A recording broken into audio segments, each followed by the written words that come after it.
The airport was buzzing with the usual rhythm of arriving flight. A plane from Taiwan province had just landed at Amsterdam's bustling Schiphol airport. Passengers filed out, stretching after the long journey, checking their phones, and dragging their carry-ons across the polished floor. To most, it was just another ordinary day. But in the middle of that crowd walked a man whose calm steps hid a story that would send ripples across the world. He looked like any other traveler and hurried, blending into the sea of strangers. Yet, without realizing it, he had already entered a trap years in the making. Law enforcement agencies from 3 different countries were watching his every move. Hidden in plain sight were officers who had waited decades for this very moment. The man passed through customs without any fuss, his face unreadable, his movements deliberate. He casually approached the gate for his connecting flight to Canada, completely unaware that his global journey was about to end. Just as he reached for his boarding pass, a silent signal was given. Multiple officers surged forward, surrounding him in seconds. There were no dramatic shouts, no handcuffs rattling for show, no chaos. In an almost cinematic moment, the world's most elusive underground figure was finally caught. This quiet arrest would mark the climax of a pursuit that had lasted decades. The man now in custody was no ordinary traveler. He was the mastermind behind one of the largest illicit trade networks on the planet. A figure who had turned Southeast Asia into the heart of an underground empire. This is the extraordinary story of Xie Zhile, man whose journey from a quiet childhood to becoming the architect of an international shadow economy would eventually lead to one of the largest cross-border operations in modern law enforcement history. Xie Zhile was born in 1963 in Guangdong Province, China, in an ordinary household. His early life was unremarkable. His father worked tirelessly to provide for the family, while his mother kept the home running. Nothing about his early years hinted at the global infamy he would one day achieve. But fate has a strange way of rewriting lives. During his teenage years, his family made a decision that would change his trajectory. They immigrated to Canada in search of a better future.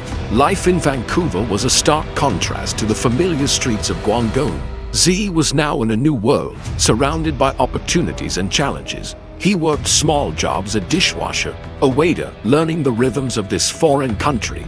On the surface, it was the simple life his parents had dreamed of. But beneath it all, Xie Zhile was noticing something else. The city had shadows. Vancouver during that era was no stranger to organized crime. Behind the busy restaurants and quiet suburban streets were groups who controlled the city's underworld. Xie's ambition was quietly awakening. He started by mingling with street-level figures and soon found his way into the orbit of a powerful organization involved in illicit operations, ranging from underground trade to extortion and covert financial schemes. What started as small tasks soon escalated. Xie distributed prohibited goods and handled minor tasks for the group.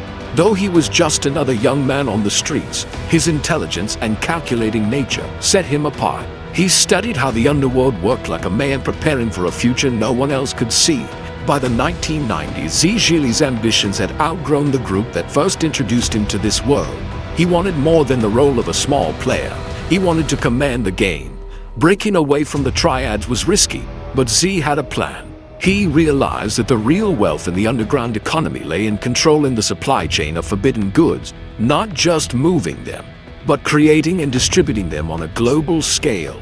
He began quietly traveling through Southeast Asia, building a network that combined local knowledge, financial power, and international reach. He sought 3 critical elements: a product in high demand, a network of loyal connections, and a protection system strong enough to shield his operations from the law. The early 2000s marked the birth of what would later become known as the Sam Gore Group, a highly organized network that spread its influence across Asia, Australia, and beyond.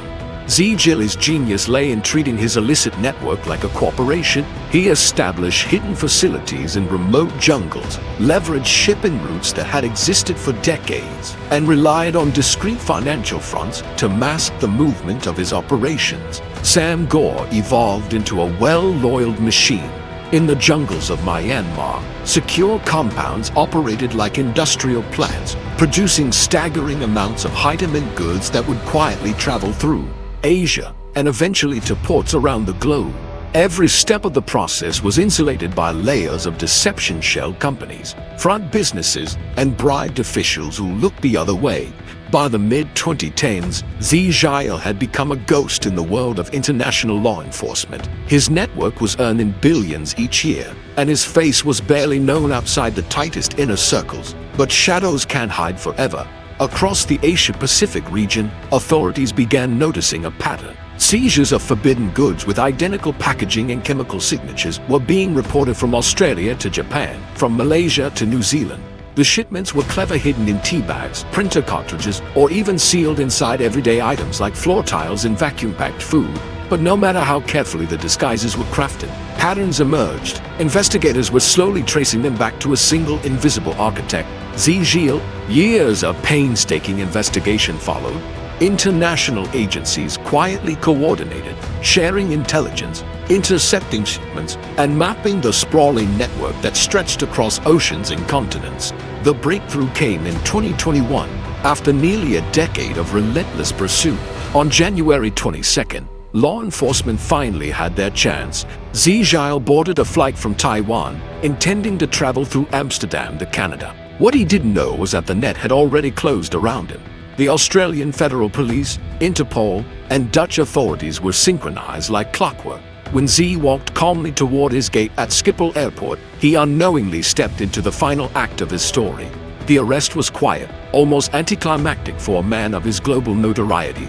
No chase, no last-minute escape attempt, just a calm surrender as decades of evasion came to an end. By December 2022, Xie Zhile was extradited to Australia, where he faced charges linked to one of the largest cross-border cases in Asia-Pacific history. Today, he sits in a high-security facility, his once vast empire under relentless pressure from international authorities. Yet, the capture of the Mastermind does not instantly dismantle a network that took decades to build. The Sam Gore Group, though weakened, continues to leave traces across Southeast Asia. For law enforcement, the battle goes on. For the world, the story of Xie Zhile serves as a reminder of how far ambition, intelligence, and secrecy can go, and how eventually every shadow meets the light. This is the incredible rise and fall of Xie Zhile, the man who built an underground empire across continents, only to be brought down by the patience and persistence of global justice.